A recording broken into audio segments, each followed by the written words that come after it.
Welcome back. I'm going to share my screen and we are going to jump right into this and get going. And we are on the second tip for this new series. And, again, let me know if you can see my screen. I believe you can.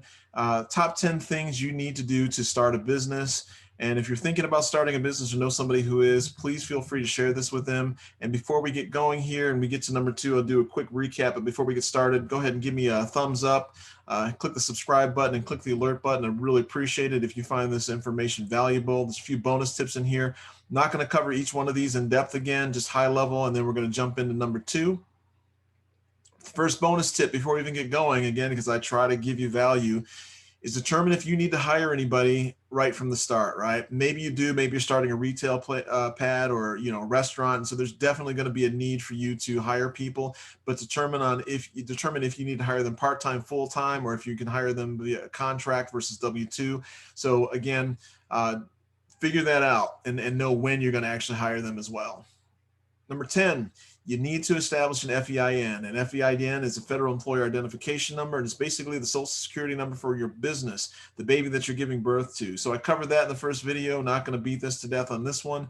I encourage you to go back. There's other tips that I go into regarding these bullet points that we're covering in these prior videos that we're not going to cover in the quick review and recap. Number 9, register your business with the state that you're planning on headquartering. That is not necessarily the same place in which you're operating. You may be operating out of Illinois and you have your headquarters based in Delaware. So talk to an accountant about the benefits of that. There's obviously tax benefits there. So again, a conversation worth having. If you're really small and basically running a maker, type of operation and you're making products, it may not be that, big of a deal. And you can always change that too, right? It's not permanent necessarily. Speak to 8 and 7. I keep harping on this, but 8 and 7 are money well spent. Hire an established and good business attorney for any legal considerations and protections for your business. And then the same thing for number 7, hire a tax accountant for your, just in terms of helping you understand the benefits from a financial standpoint. The business attorney can help you from a legal and liability standpoint in terms of which one of these corporate structures you want to establish, and a tax accountant can help you with the financials. So good to talk to both of them and make sure you understand why you're choosing which one. But again, money well spent, and then hire that tax attorney. Just because you can do books, you think you can, doesn't mean that you should, right? So again, it's what you should be spending your time on versus what you can be spending your time on. Bonus tip number 2, get business insurance if needed. And I covered, this is another important one that if you didn't watch the prior videos, you need to go back and review this one in full, because again, if you're starting to work for other companies and get contract with other companies, you're exposed, and you're exposed to the level that their customers, and that they're exposed to their customers as well. So not typically that costly, but will provide that layer of protection for you and help you sleep better at night. Number 6, you got to establish a business checking account. And in order for you to do that, you got to have your FEIN, which I talked about as tip number 10 there. So, and then when you're doing so, also make sure, shop the banks, right? Understand what types of business accounts are available to you. You may not need the top-notch one right away, but typically with the lower ones, there's higher fees and, not as many benefits that you might get. So just keep an eye on that and know what you're getting into. Number 5, develop a detailed, realistic pro forma. I'm encouraging you to develop one that's worst case scenario than a medium target one. Don't throw the pie in the sky one out. And the more data you get, the further along you're in business, the better you're going to be able to update that. And you need to update this in order to, understand what your business cycles are and what your customers are doing, and help understand your cash flow as well. And you're also going to need this for you to establish a line of credit potentially, which is number 4, establish a business line of credit. If you can all do it, do not take out a personal one, right? That's the whole reason you have a company and you're, establishing a C Corp, S Corp, or an LLC, because they treat your business as a person, and it puts that extra layer of protection by doing so. And this is the same thing. If the business is taking out the line of credit and something happens to the business, like we're currently seeing all over the place, they're not going to be as able to come after your house, your retirement, your personal savings, and things like that, right? So, again, they might try, but it's going to be hard for them to argue in a court of law. And most of the time, they just write it off and will let it go. So if you can at all do it, make sure it's a bit unsecured business line of credit.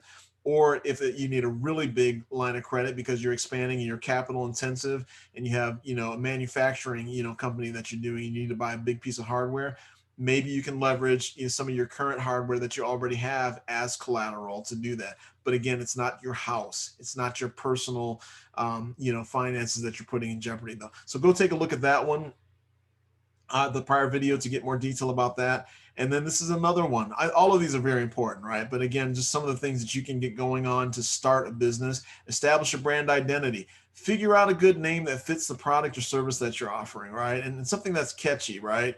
You don't want to just, call it, Paul's, fishing lures. That come up with something that's catchy, that's going to be memorable, and that you're going to be able to, have people remember, and that also fits. And then another one is hire a good graphic artist. You can find them on Fiverr. Most of the time, if you talk to other small business owners, they probably know a good local graphic artist that you can work with to help you out with that. And I encourage you to not use clip art with your name to do that, and bounce your name. Come up with 10 names, bounce them off friends, right? Little bonus tip here, even on this one, I didn't cover in the last one, but run your names by your friends and get feedback on them, and then listen to them. Just because you're in love with one, you're not the customer, you're the business owner. If 9 out of 10 of them really love one name, listen to them and use it. And you may like the one that they hate the most.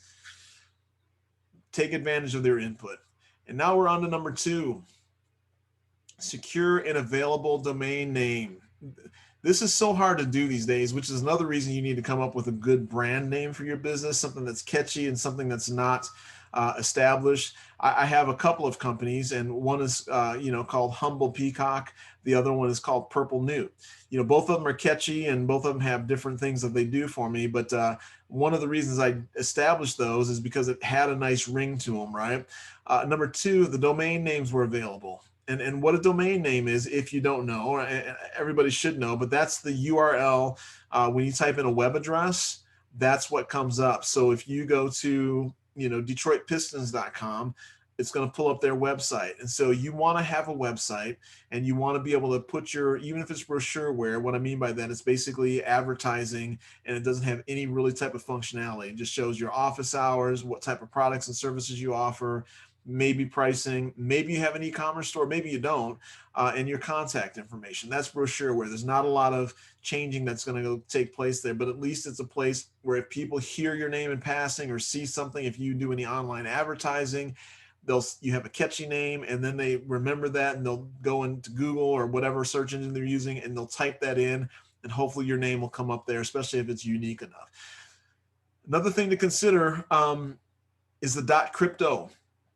I asked this, for the videos that are going to be upcoming as I interview small businesses and give them the shout out, is do you accept cash, credit, or crypto? And the reason I'm pushing this, you got to be careful with crypto, but it's coming. Digital, assets are coming. And what I mean by that, you've got all of the, most of the big financial banks out there who are already in line. They accept crypto, and they are actually purchasing it for you and hold it for you.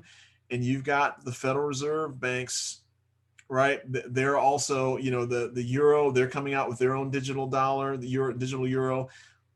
Our Federal Reserve Bank is also talking about it, and I think we're closer than what anybody realizes in terms of this economy and the way things are done and the way currency is exchanged in terms of going to crypto. So be careful, don't be speculative. But if somebody wants to give you decent crypto, maybe it's just Bitcoin or Ripple, XLM. Make sure you want to give yourself every opportunity to accept it, right? And there's some reputable ones out there. There's a lot of bad ones that you can accept that I wouldn't accept, but do your due diligence on that. Number 2, second bullet, make sure your domain name isn't too long, because the longer your domain name is, the more chance you have of somebody mistyping it. And that's not what you want to do either, right? So again, make sure that it's something that's easy to spell, or something that's so bizarre that it's hard to spell. And even if they do mistype it, there's not too many competitors that'll, steal the traffic from you. So just be realistic. You don't want to have Paul's Fishing Lures in the state of Maine off the coast of, the Atlantic. That's not a good domain name, Figure something out that's memorable, short, and easy to spell. And so just cover that. Make sure it's easy to spell and remember. And then make sure somebody else also isn't using the name, right? And that goes back to the prior bullet number 3. You do not want to get into that battle and launch a company where there's already a competitor out there. It's so much easier and cleaner to establish. Even if you really like the name, there's a reason you like the name and somebody else beat you to it. Let it go, relaunch, scratch it off, replace it with another option and run it by your family and friends as well. And then search for the domain names, whether, you can go to Network Solutions, you can go to, there's a whole different slew of domain names, out there that and places, services that you can, most of the websites that, services that are out there also will sell you a domain name, right? So you don't have to just go to GoDaddy or Network Solutions.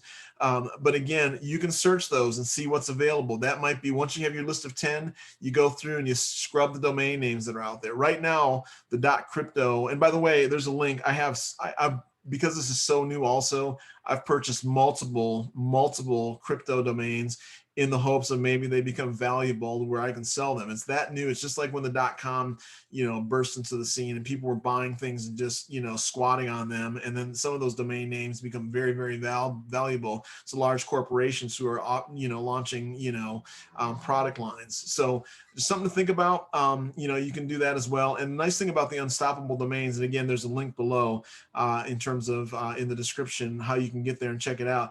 But they don't charge you money for a monthly fee to maintain the domain name, which most of the other companies do.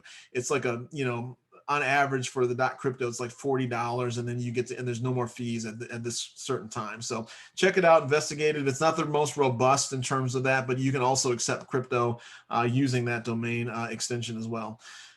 And then if you can't find a domain name, you need to go back to number 3 and start over. You got to find a good domain name as well as a good brand name, and they got to be married together and fit and work for you. So that's going to be it. I'm going to stop here. I'm going to stop sharing my screen. Again, give me the subscribe, hit the thumbs up, hit the alert button, and then share this with anybody who might find value in what I'm sharing. We'll talk to you for number 1 next.